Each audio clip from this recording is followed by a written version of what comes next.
Hey guys, this is Jessica Giovine from the Jess Press podcast. You might follow me at the Jess Press on Instagram, sharing my calligraphy and invitation designs for weddings and events. I'll be chatting with other small business owners about life, from growing their biz to mental health to where to get your favorite coffee. Tune in every episode as we laugh our asses off and make fun of ourselves while lifting each other up. What's up, everyone? Happy Thursday. We're recording on a Thursday, and this comes out on a Thursday. Woo! Welcome to the Jess Press podcast. It's me, Jess, your host, back again for another week with another small business owner. Today, I have Ashlea Pizzarelli of Two River Behavioral Services. Welcome. Hi, Jess. Thank you so much for having me. I'm very excited to be here. Yay, me too. Okay, so you're a behaviorist, and I was telling you before, can you please tell everyone what your titles are? Yes.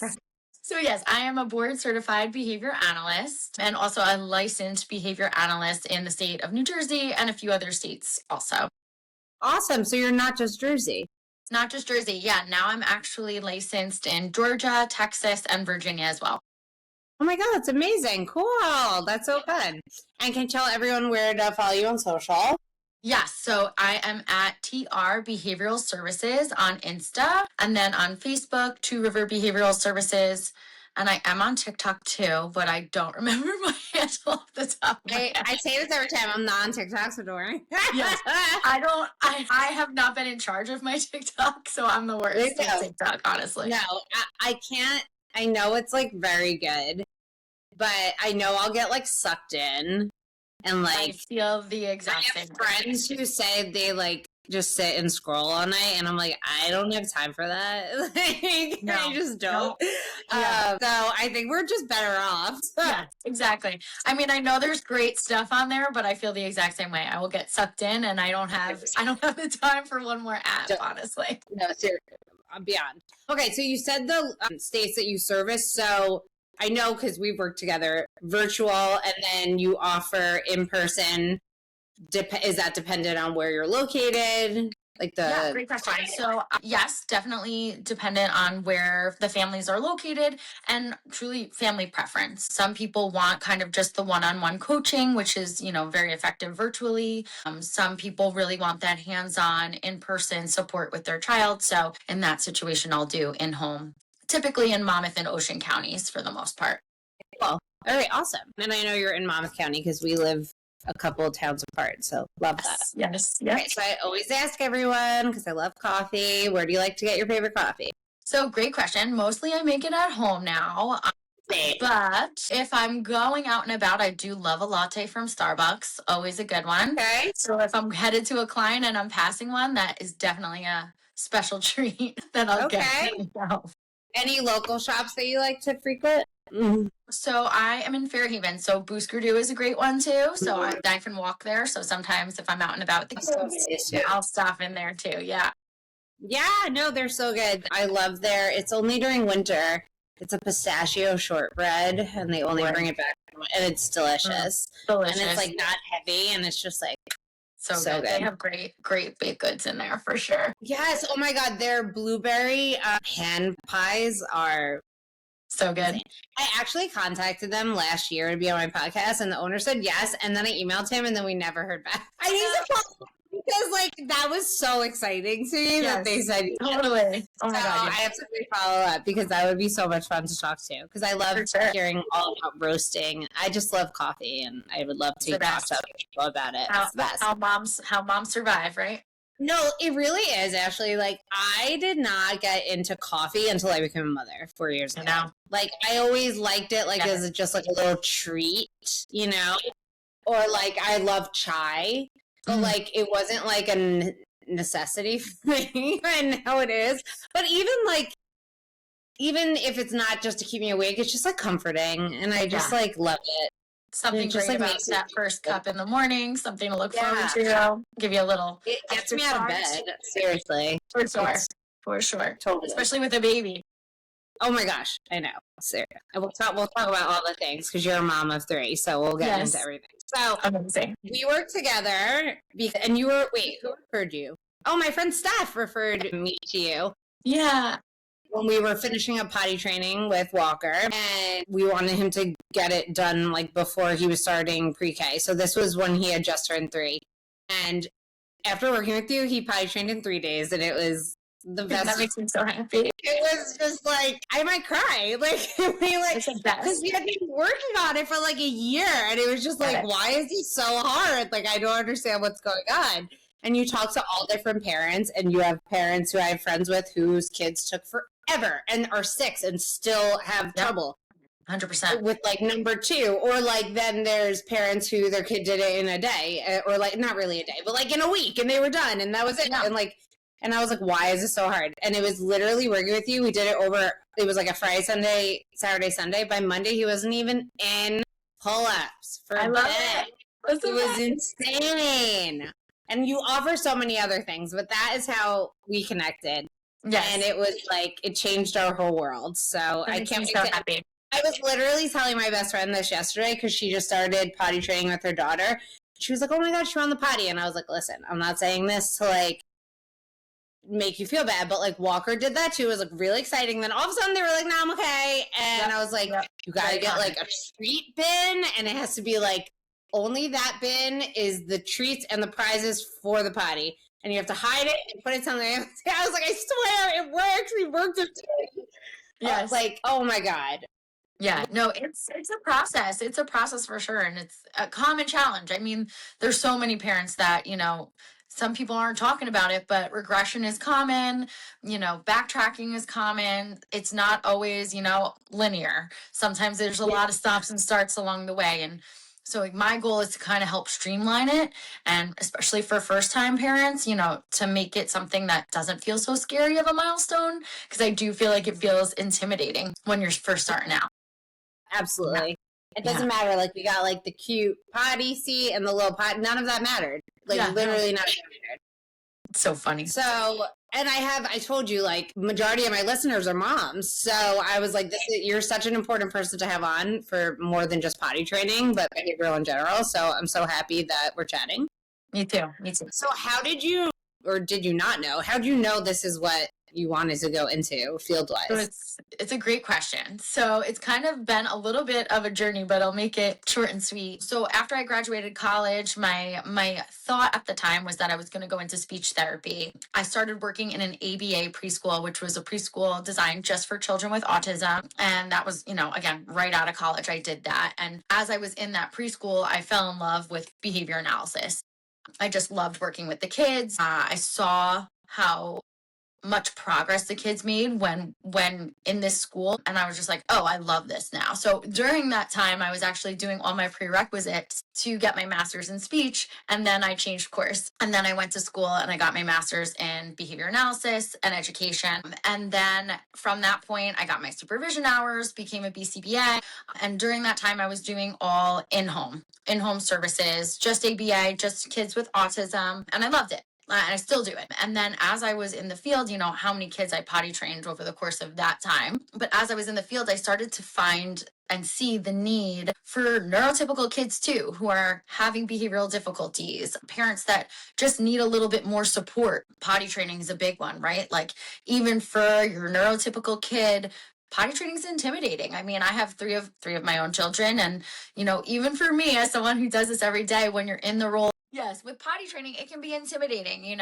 When you're in the role of mom, it feels different than when you're doing it professionally. So I definitely have that personal experience. So then friends would start coming to me and say like, hey, how do you go about this? I know you've done it before. And so I kind of started in that way, specifically with potty training. And then it kind of expanded into the behavioral side as well, for parents just struggling with like their toddler tantrums and, they're strong-willed kids. Like, how do we manage them without yelling at our kids all day long and all that good stuff? So as I started to kind of do it on that personal level, it kind of just snowballed into a little bit more. And I started, posting in the Facebook groups and all that stuff. And from that, kind of Two River Behavioral Services kind of came about with lots of support from my husband, honestly, who was like pushing me the whole way and was like, this is something you can do.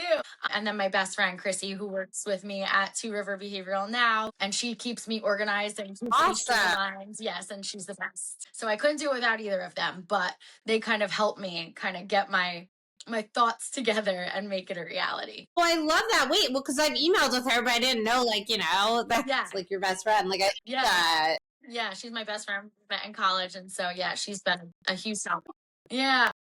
I love that. Yeah, because my next question was going to be, how do you like know you wanted to have your own practice? But I mean, you kind of just wanted to, like, because that's a whole. Yeah, no, it's jump. Yeah, for sure. But I'm glad to do it, and I get to meet and work with so many other amazing families, that may just find themselves in that difficult position of like, hey, we've been potty training for so long, but it's not clicking, or hey, I have my kid just like everything is a battle. Every single thing I do is a battle. Like, how do I make this better? And it's great. And I love the in-home side of things because I get to really see, how families work and what the dynamics are. And I always think when parents are involved, you see the most progress. So it's very rewarding. Yeah. I mean, it's literally so hard. It's so hard. We talked about that, like, oh my God. And we've had these conversations like in the past when I worked with you, like, how if it's someone Walker loves so much, it's like, how do we get him to leave? Like, it would be just a disaster for hours. And like, now that he's 4, it's also like come with the maturity. Like, he's definitely like so much easier. But there's still, he'll get sad, but there won't be a tantrum like that. But he'll be like, I miss it. He'll be like, I miss the farm. And I'm like, I know. I get it. Like, I get it, bud. Like, I miss it too, but like, we can come back. Like, I promise. His new thing is he says to us now, I think he like picked it up from school.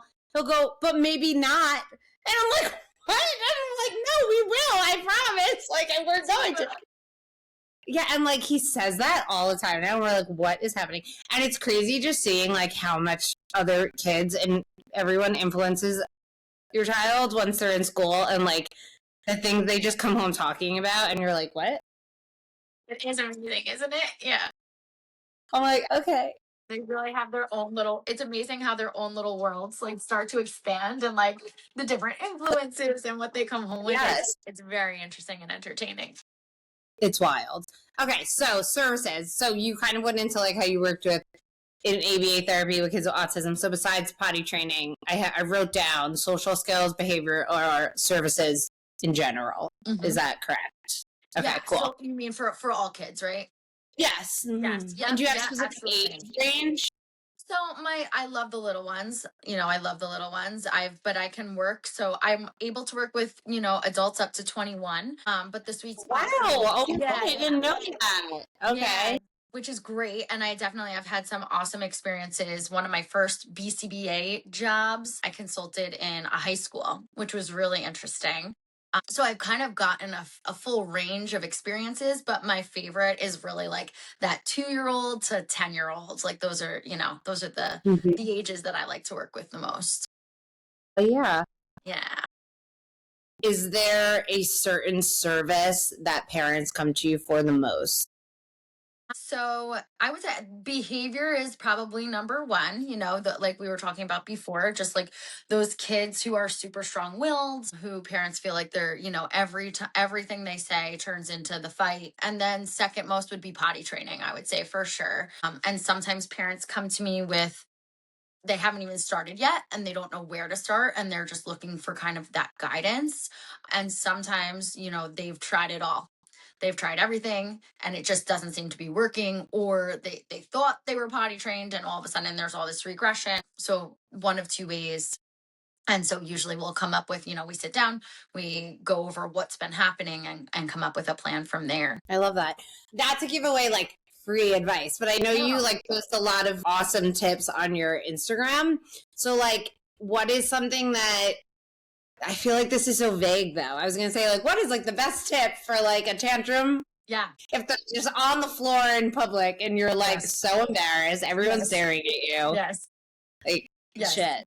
And just, solidarity, right? Because I have a 2.5-year-old right now, and like they are not for the weak. So toddlers are tough, and so I'm there, I'm in it with all the moms out there who have had that experience of like toddlers screaming on the floor in public. My one like biggest piece of advice is like, I always will tell parents, and something I try to do myself, parent the way you want to parent, not for the people who may be watching. So if that is amazing advice, because that's all I feel when it has happened. You're just like, everyone's staring at you. My husband's like, who cares? I'm like, because it's just like everyone's staring at you. Like, it's so uncomfortable. Yes. But you know what? Any mom who is witnessing it has been there. Like, no mom can tell me like, oh no, my kid this has never happened, you know? So it happens to us all. So honestly, you know, at some point I am sure every one of these moms has been like, okay, like I feel for that mom because I've been there. I know that feeling. So that's my number one like thing, you know. You'll probably never see those people again, to be honest. So parent the way you would still parent regardless of who's around you watching. That's number one. But in the middle of that tantrum, what I usually will try to do is, you know, get down on their level, depending on the age of the kid.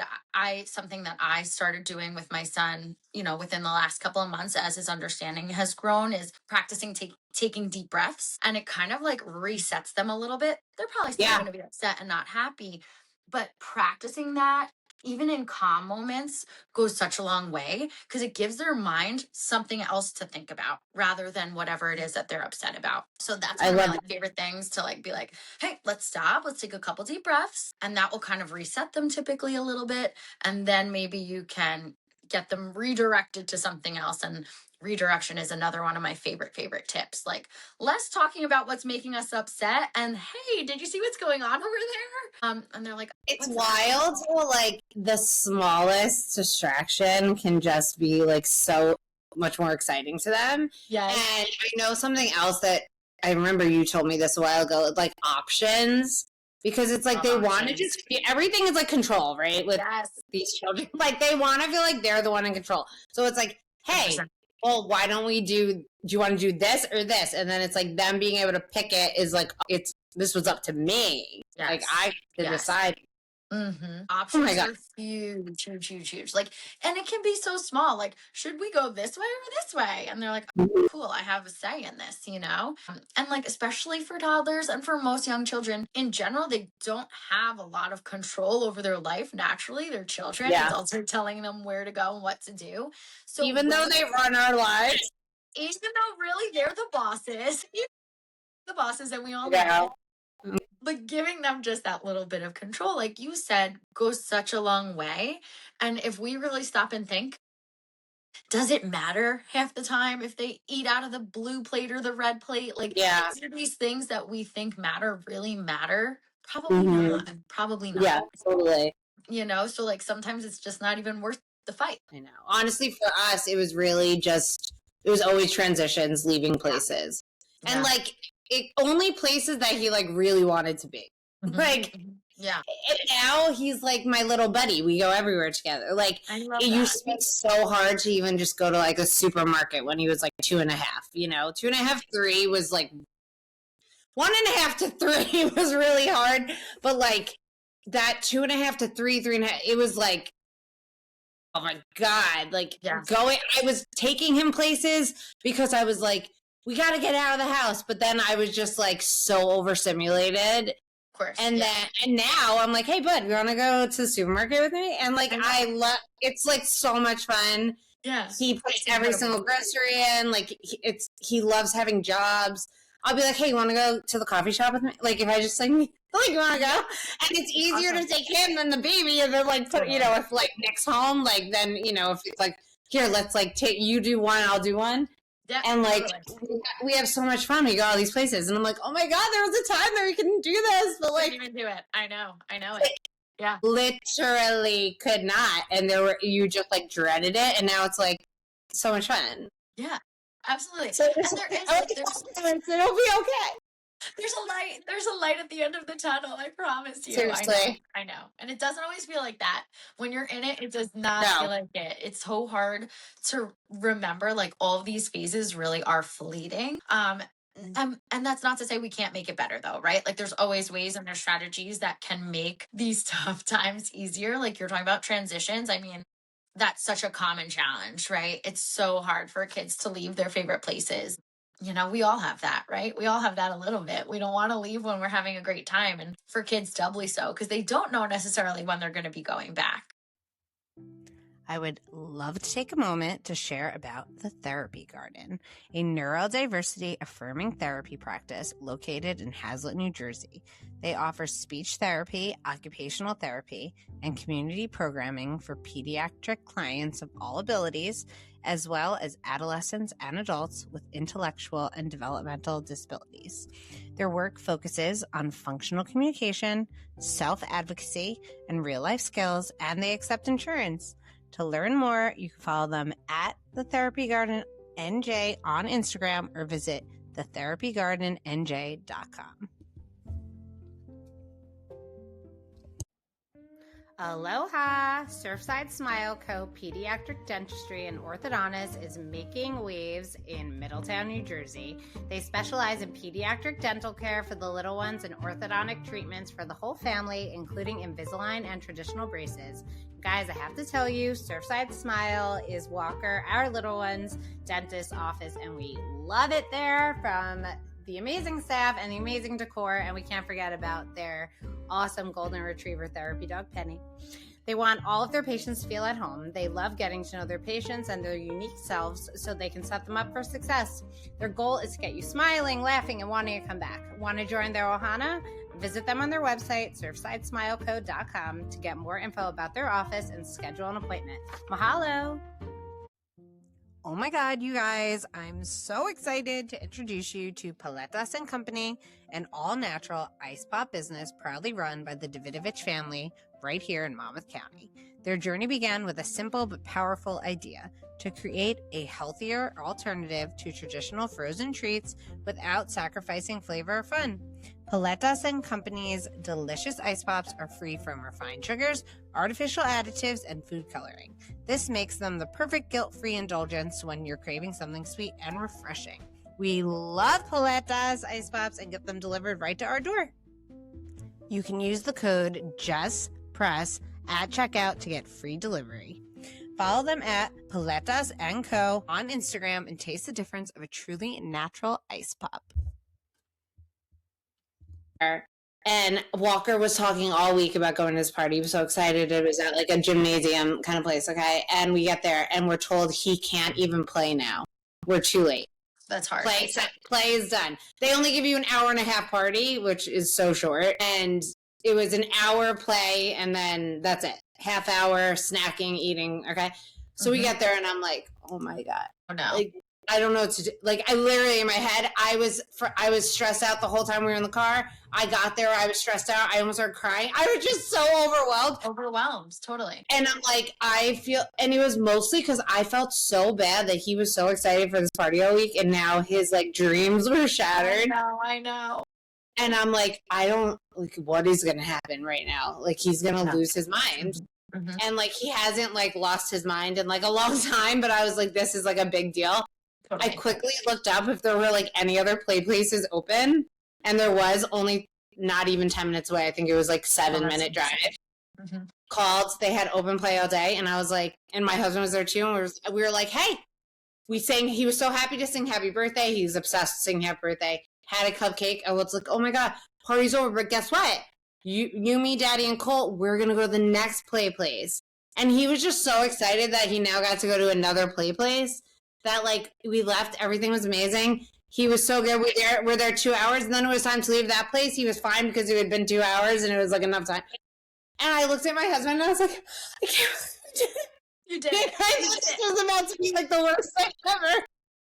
Yes. Like, yes. And I just felt so much guilt for it, and felt so stupid for, like, mixing up a time. Mm-hmm. Mm-hmm. No, I mean, we've all been there, right? Like, especially like once you add those multiple kids into the mix, it's easy for little things like that to slip through the cracks. I mean, 1,000%. We've all been there. And I was like, it's been like 2 weeks, and I'm so upset about it. I know. I was like, what happened? And my husband was like, it's not a big deal. And you did it. But, like, you did it. Oh my God, I know. You made it better, and you know he had the place that we went was so awesome. Yeah, it was like so awesome, and I can't believe like this even existed. Thank God. I like all of a sudden was like took out my phone. I was like, where can we go? Thank God. But yeah, I was like, I just felt like so much relief. So I needed to share that with you for redirection.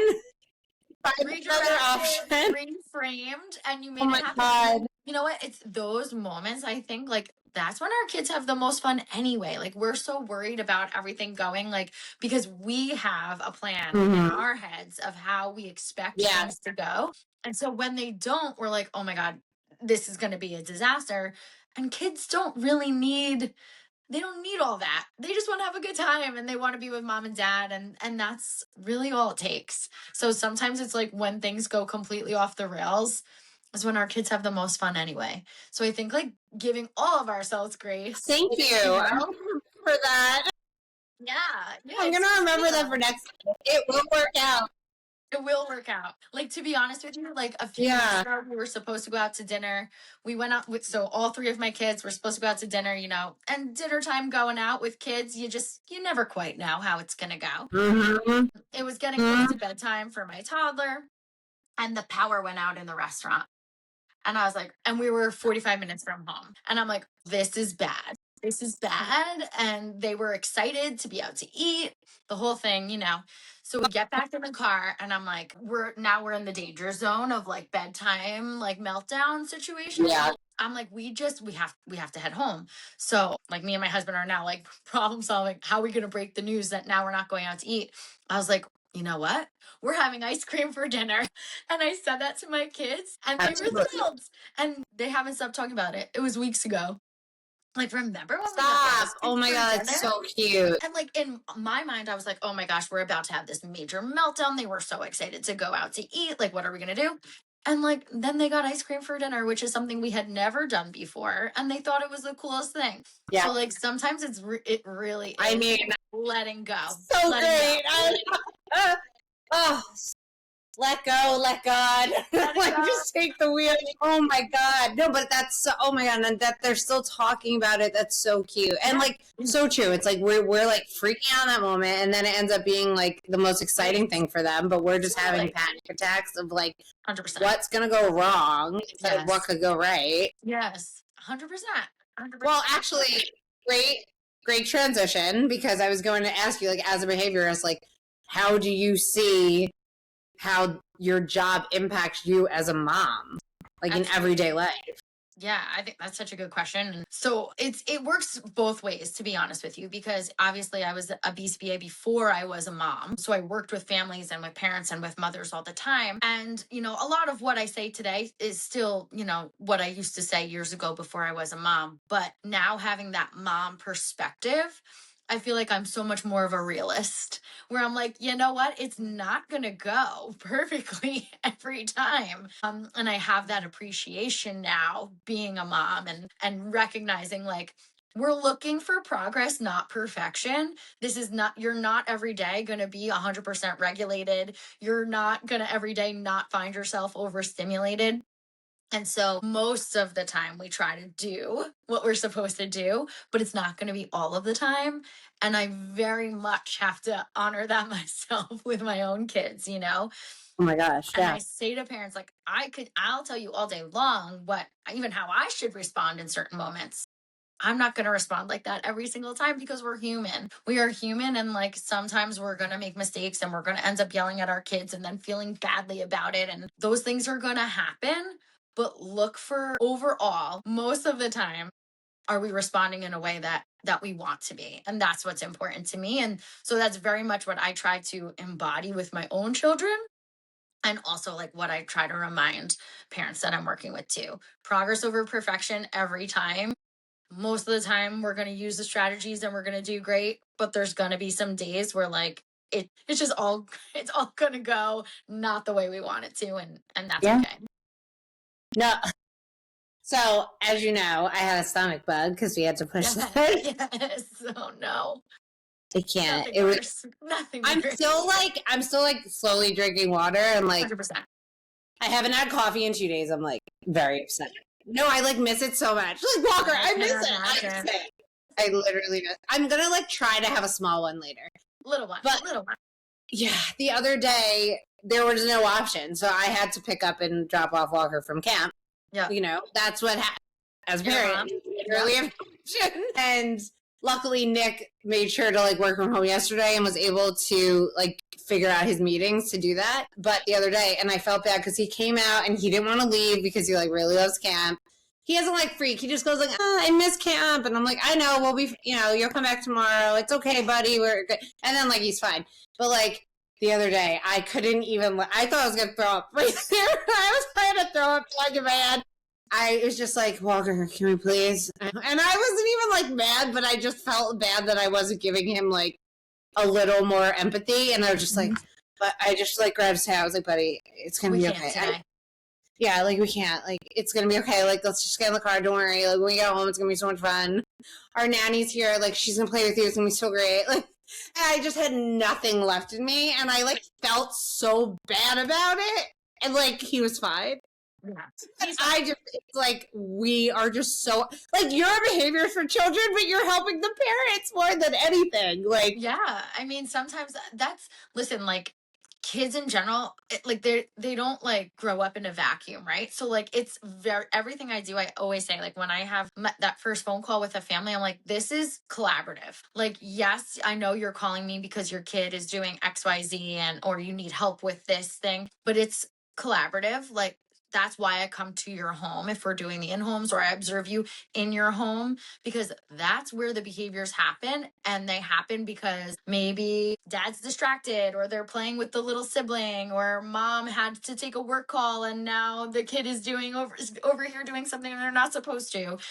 This is real life, right? It's real life where things are actually happening. And so it takes everyone to respond in a certain way to help the kids' behavior. So a lot of the times it is that parent coaching model that we're using to give the parents those strategies to respond in better ways to their kids when those behaviors pop up. It's so funny too, because it's like, I don't think people realize, and I only realize this because I have a child who's crazy, but like, for instance, our neighbors, they have a daughter, and then she's the same age as Walker. And her behavioral, and when I say issues, I'm putting in quotes because it's just being a kid. Like, yes, it's so different than Walker's. Like, Walker would just like throw himself on the floor and tantrum, whereas she will like verbally cut you to pieces. Like such a girl, Yeah. So like we all hang out all the time, and like Walker and her are like BFF, but they're so different, and it cracks me up in like a sad way, because like they were over and she said something and the dad was like, please don't talk to me like that. Like she'll just like rip you to shreds. And meanwhile, then my kid is just like on the floor, but like would never be like, that's not him. He'll just throw himself on the floor because he wants the attention for you to just tell him.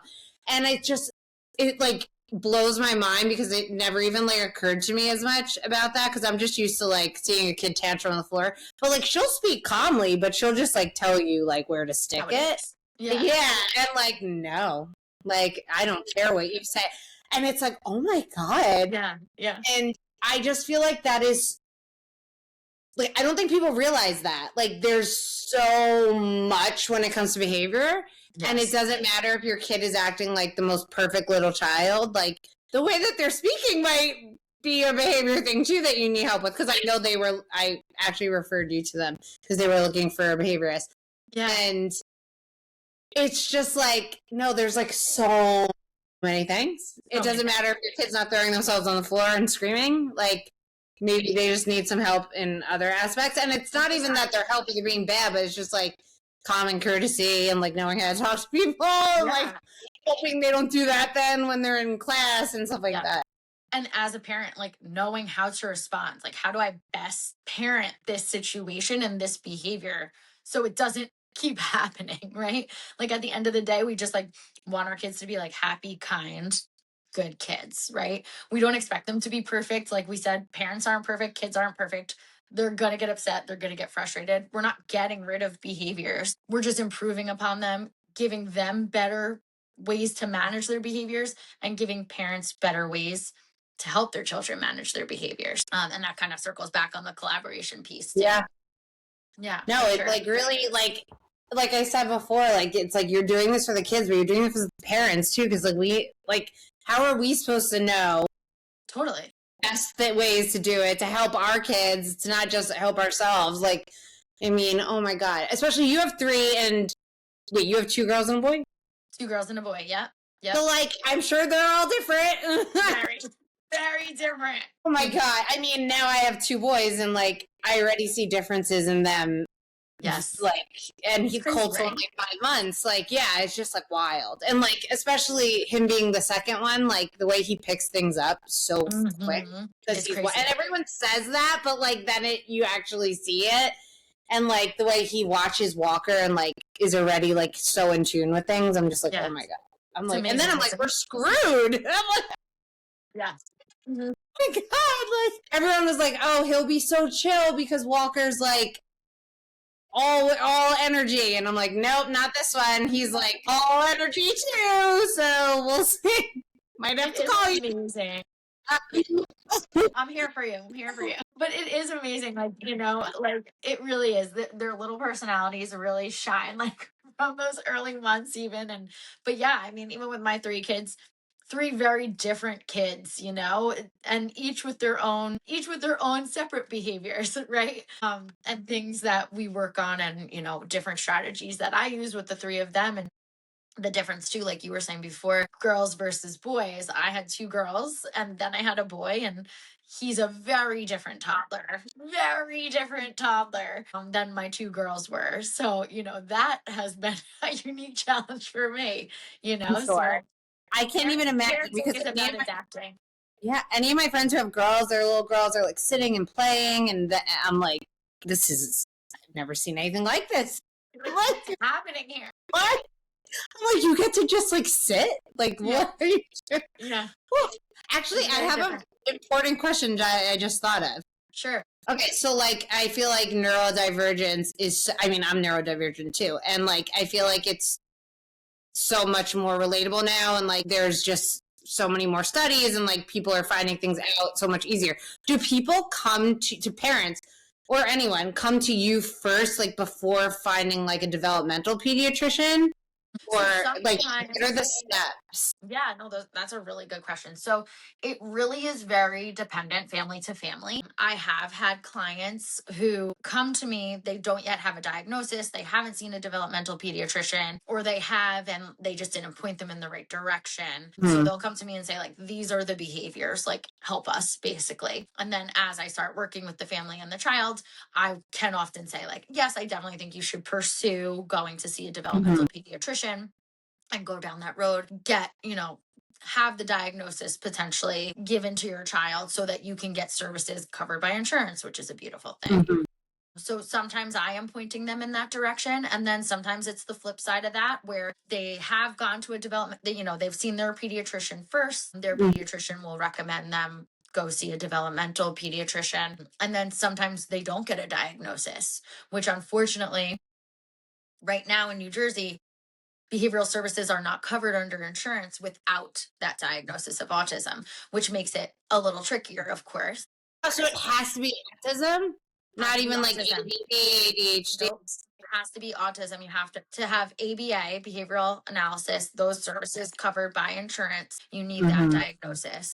Got it. Okay. Which is challenging because there's, like you just said, neurodivergence. It spans a lot of things. I have OCD, but it didn't happen to me until 4 years ago. But yeah, I pay for therapy out of network, so super fun. Yeah, super fun. And that it's super challenging, you know, for a family. So, but again, like there's all these other families that still need the support. So if they've seen the developmental and they don't get a diagnosis, they will come to me. And then I've had some families that just want to see me privately because, you know, they don't want to commit to the hourly. A lot of ABA companies will say you have to have X amount of hours per week.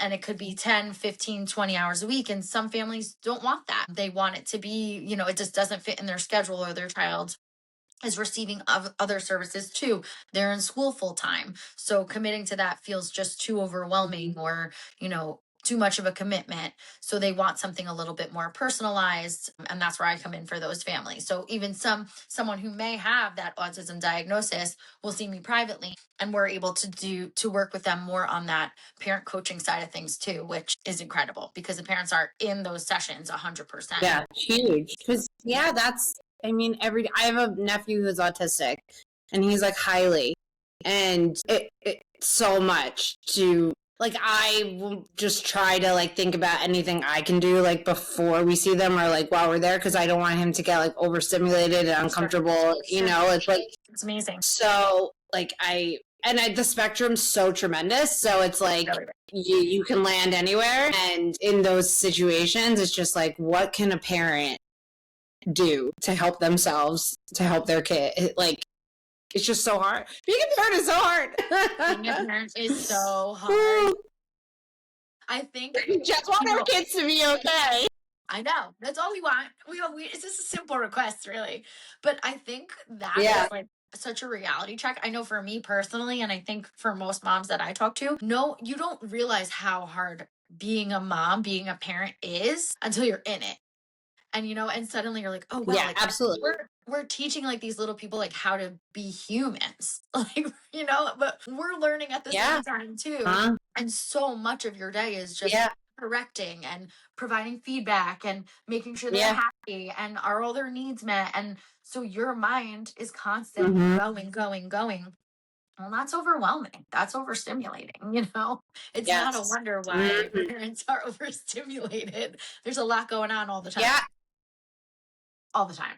I'm constantly grounding myself. I have to like put my feet in grass. I sound like such a hippie, but like I literally was like, I need to like between like working and like owning a business and like, when you own your own business, it's all on you. So like, especially if childcare calls out or something, then you're like juggling everything, and it's just like 100%. A disaster. And it's just like trying 100%. To stay afloat. Yes. Somehow we do it. We do. We get through, but you think you're not going to.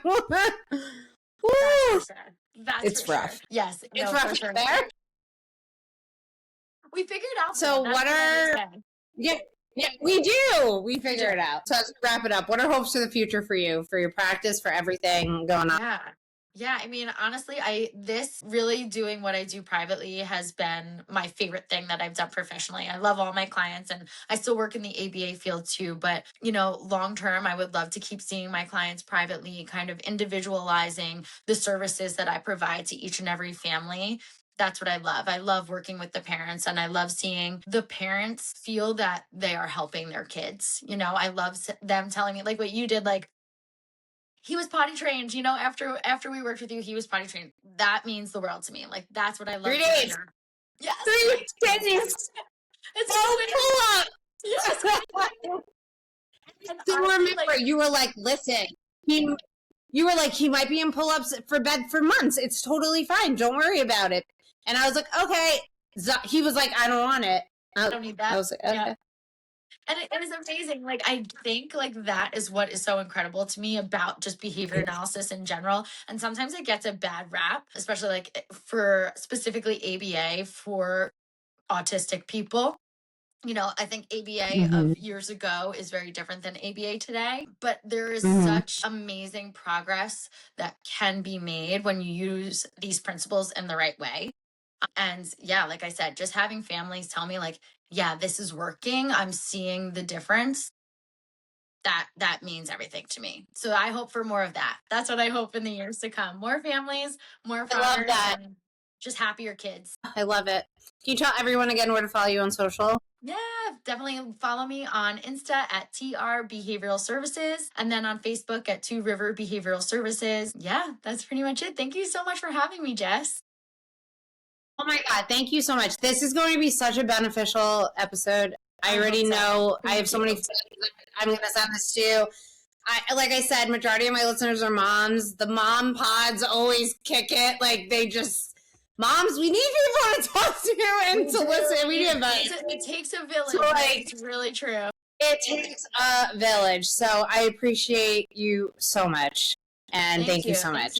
And that's it for this week. Thanks so much for tuning in for another week of some awesome small business owners. If you like this podcast, please rate, review, and subscribe.